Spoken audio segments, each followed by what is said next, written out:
ওয়াকফের মাধ্যমে কোনো ব্যক্তি স্থায়ীভাবে সাধারণ জমির মতো কোনো সম্পত্তি ধর্মীয় বা জনহিতকর কাজে ব্যবহারের জন্য দান করেন। এই ধরনের ওয়াকফ সম্পত্তি বিক্রি করা বা কারো নামে হস্তান্তর করা যায় না। ভারতের জনসংখ্যার 14% অর্থাৎ প্রায় 20 কোটি মুসলমানদের ধর্মীয় ঐতিহ্য, অধিকার, সংস্কৃতি ও স্বার্থবিরোধী এই আইনকে অপব্যবহারের যথেষ্ট সুযোগ রয়েছে, যা ইসলামী ধর্মীয় প্রতিষ্ঠানসমূহের পরিচালনার ক্ষেত্রে ব্যাপক বিপর্যয়কর পরিস্থিতি সৃষ্টি করতে পারে।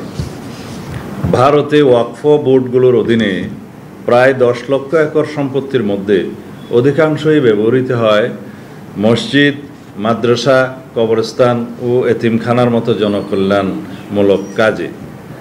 নতুন আইনে পরিচালনা বোর্ডে অমুসলিম সদস্যদের অন্তর্ভুক্তির বিষয়টি বিতর্কের সৃষ্টি করেছে, যার ফলে মুসলিম নাগরিকদের সাংবিধানিক অধিকার ক্ষুণ্ণ হতে পারে। মুসলমানদের ধর্মীয় অধিকারে হস্তক্ষেপের কারণে এবং বৈষম্যমূলক আচরণের ফলে সাম্প্রদায়িক সম্প্রীতি বিনষ্টের আশঙ্কা দেখা দিতে পারে। এরকম কোনো পদক্ষেপ রাষ্ট্রীয় পর্যায় থেকে গ্রহণ করা সমীচীন নয় বলে আমরা মনে করি।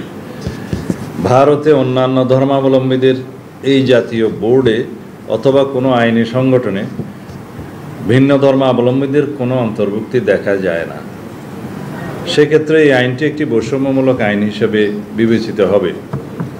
নতুন আইনে পরিবর্তনগুলো শত শত বছর আগে প্রতিষ্ঠিত ওয়াকফ জমির উপর গড়া মসজিদ এবং অন্যান্য ইসলামী ধর্মীয় প্রতিষ্ঠানগুলোর ভবিষ্যৎ অনিশ্চিত করে তুলতে পারে। নতুন আইনে অমুসলিম সদস্যদের এই সম্পত্তিসমূহের ব্যবস্থাপনা ও প্রশাসনিক দায়িত্ব পালনে যে এখতিয়ার প্রদান করা হয়েছে তা মুসলিম নাগরিকদের ধর্মীয় অধিকারে সরাসরি হস্তক্ষেপের শামিল।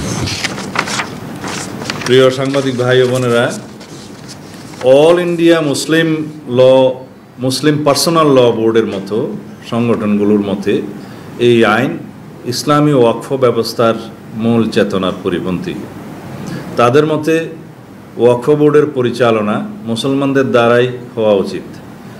তারা একে মুসলিম নাগরিকদের ধর্মীয় অধিকারে সরাসরি হস্তক্ষেপের শামিল বলে অভিমত দিয়েছেন। ভারত একটি বৃহৎ গণতান্ত্রিক রাষ্ট্র। বৃহৎ গণতান্ত্রিক রাষ্ট্রে সকল ধর্মাবলম্বী নাগরিকদের ধর্মীয় অধিকার রক্ষায় রাষ্ট্রের অভিভাবকত্বের ভূমিকাকে সমুন্নত রেখে উক্ত আইনটি ভারত সরকার পুনর্বিবেচনা করবে, আমরা এই আশাবাদ ব্যক্ত করছি। আঞ্চলিক সাম্প্রদায়িক সম্প্রীতি বজায় রাখতে এই পদক্ষেপ একটি ঐতিহাসিক ভূমিকা পালন করবে বলে আমরা মনে করি।